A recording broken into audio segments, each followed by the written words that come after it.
এই গোলাপি রসগোল্লাটা দেখেছেন কখনো? আজ আমি বানাবো স্ট্রবেরি রসগোল্লা, নরম, স্পঞ্জি আর একদম আলাদা স্বাদে। কর্নফ্লাওয়ার দিয়ে ছানাটা খুব ভালোভাবে মাখিয়ে নেওয়ার পর ওতে কয়েক ফোঁটা স্ট্রবেরি এমালশন দিয়ে আবারও খুব ভালোভাবে মাখিয়ে ছোট ছোট লেচি কেটে নেব।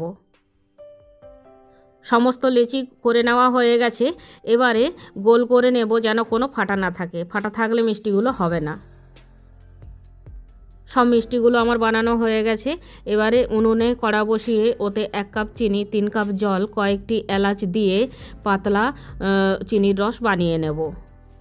চিনিটা গলে খুব ভালোভাবে ফুটে গেছে।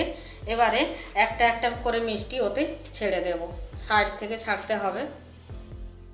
সব মিষ্টিগুলো রসে দেওয়া হয়ে গেছে। এবারে ঢাকা দিয়ে তেজ আঁচে 15 মিনিট ফুটিয়ে নেব। এই সময় ঢাকনা একদম খোলা যাবে না।